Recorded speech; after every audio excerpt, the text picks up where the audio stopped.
Le samedi matin, il venait nous chercher vers 10 heures. Je me souviens de ces quelques minutes. Ma mère ouvrait la porte-fenêtre.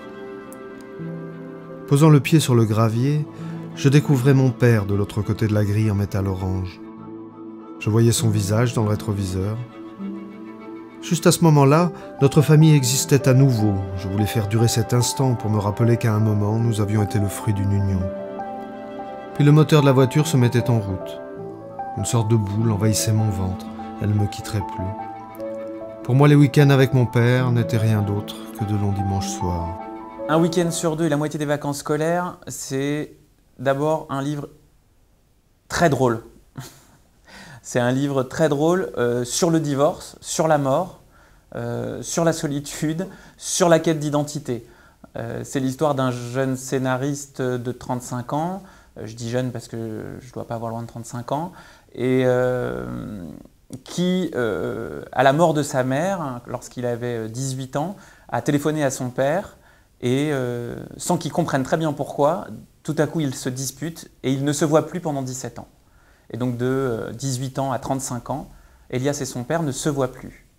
Et l'histoire commence sur ce coup de téléphone et enchaîne tout de suite, 17 ans plus tard, avec Elias dans une librairie qui va, complètement par hasard, retomber sur son père, venu à Paris pour on ne sait quelle raison. Et alors qu'il s'apprête à le prendre dans ses bras et à lui dire bonjour et à retrouver son père, en réalité, celui-ci passe à côté de lui sans même le voir, sans même le reconnaître. J'aurais préféré un tremblement de terre, le plafond qui s'effondre, les gravats, les étincelles, le sol qui souffle comme la mer Rouge, la panique, des morts, n'importe quelle catastrophe naturelle plutôt que ce hasard.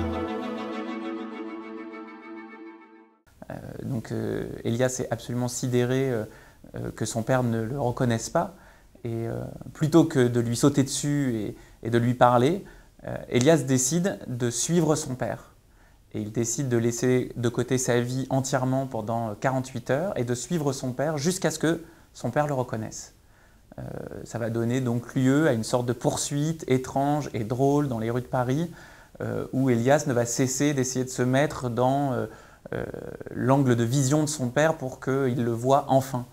Et je vous laisse découvrir la fin, mais donc ça donne lieu à des situations qui sont parfois drôles, parfois émouvantes, parfois dures, d'autant que tout au long de cette poursuite, Elias va repartir dans ses souvenirs avec son père. C'est-à-dire que chaque situation qu'il va vivre avec son père dans cette poursuite le renvoie à une situation de son enfance. Et donc on redécouvre tout au long de cette poursuite les relations d'un père et d'un fils au milieu des années 70, au milieu des années 80, et on reparcourt comme ça toute la vie d'une génération, celle des 68 arts, aux prises avec leurs fils et leurs enfants.